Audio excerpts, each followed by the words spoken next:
Rouyn-Noranda et les villages en santé, l'idée même de ville en santé est venue à Rouyn-Noranda en 1987.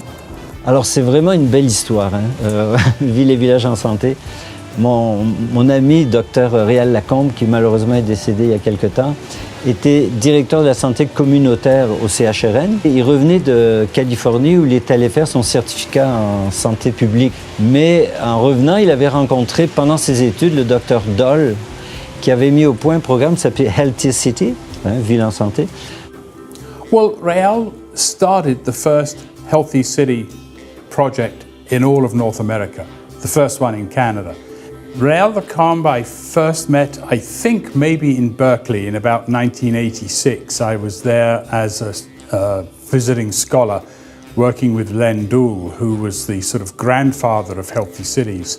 Dr Lacombe, lui, il est revenu en 1986. Et il s'en vient à Rouyn-Noranda et convainc Gérard Marinovitch, qui est conseiller municipal, de mettre dans son programme le fait que Rouyn-Noranda deviendrait une ville en santé. Et est arrivé ce qui devait arriver. Gérard Marinovitch a été élu et il a mis en place les bases avec le docteur Lacombe et avec l'appui bien important du maire du temps, Jacques Bibeau, qui a soutenu le projet. Un concept tout à fait nouveau de santé publique qui explique et qui amène à voir que pour que les gens soient en santé, ça oblige ou ça prend la contribution d'un ensemble d'organisations. What we're really trying to do with Healthy Cities is put health sort of both on the table and really at the center of the city's governance mechanisms, of how it governs itself. And when we say health, we don't mean health simply in terms of life expectancy and whether you're ill or not. We're talking about health in a very broad sense. So it is your quality of life, your level of human development. In fact, I prefer to talk about it really as human-centered city. Notre stratégie, ça a été de dire on va consulter la population de Rouyn-Noranda là-dessus. 5000 personnes, adultes, adolescents, et jeunes, enfants, les élèves à l'intérieur de la commission scolaire pour nous dire qu'est-ce qu'on devait faire pour faire en sorte que Rouyn-Noranda soit une ville qui soit plus en santé. Bien, les besoins portaient beaucoup sur l'environnement. Ça a été nos premières actions, dont notamment, on filme aujourd'hui ici dans le magnifique parc botanique à Fleur d'Eau, qui est vraiment devenu un joyau au cœur de notre ville. Ensuite, la décontamination du quartier Notre-Dame, la récupération, le recyclage et aussi toute la question des jeunes.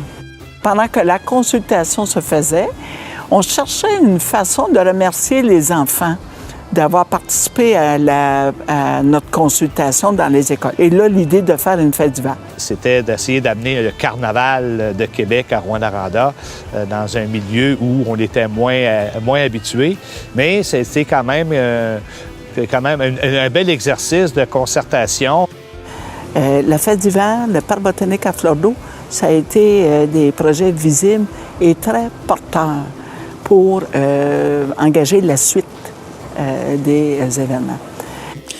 Bien, Ville et village en santé comme priorité la santé et le bien-être des citoyens en favorisant la concertation de tous les acteurs. Fait que c'est sûr que pour la ville de Rouyn-Noranda, VVS est un grand soutien. Ça l'assoit autour d'une table les gens qui peuvent être concernés par une problématique. Ville et village en santé organisait des consultations auprès des organisations qui étaient impliquées pour prendre le pouls de quelles étaient les problématiques à Rouyn-Noranda sur lesquelles on devrait prioritairement travailler. Bien, ce qui est intéressant avec le CA de Ville et Village en santé, c'est que justement, les gens qui sont là, c'est des gens qui sont décisionnels dans leur organisation. Donc, quand on prend une décision ou quand on va aller de l'avant avec un projet, on n'a pas besoin de revenir dans nos organisations, demander des autorisations et tout ça. On peut y aller. Le fait que tu aies des décideurs qui sont là, le temps de réaction est très, très rapide. Ville en santé, la municipalité, les acteurs de développement économique, la Chambre de commerce, les organismes communautaires, c'est un gros travail d'équipe. Il n'y a aucune de ces organisations-là qui vraiment collaboraient, travaillaient ensemble Chacun faisait son affaire. On fonctionnait en mode silo. Et c'était ça, le grand changement, un changement de mentalité vers une responsabilisation collective impliquant l'ensemble des organisations et des citoyens pour permettre le développement de notre communauté. Moi, pour moi, ça a été un appel personnel de dire on va arrêter de travailler en vase clos, on va travailler tous ensemble pour développer cette magnifique communauté. Ça a permis de mettre des organisations entre elles. Ça a permis de faire prendre conscience aux organisations que travailler en concertation permet justement de diminuer l'intensité de certaines situations. Le travail en partenariat, le travail en concertation, pour maintenant, l'ensemble de ces organisations-là, pour tout le monde, c'est quelque chose qui est acquis. On ne peut pas s'imaginer faire les choses autrement que par cette formule-là. Parce que une ville doit être obsédée par la santé et le bien-être de ses citoyens. Parce qu'aujourd'hui, pour notre population, c'est primordial, la santé et le bien-être. Alors, il faut répondre à ces besoins-là. Ça fait qu'ici, à Rouyn-Noranda, on a maintenant une cohésion sociale peu commune. Puis quand je reviens au moins une fois par année à Rouyn-Noranda, puis quand je vois ça, je trouve c'est vraiment, ça fait du bien. Ça, on est très, très contents. Ouais.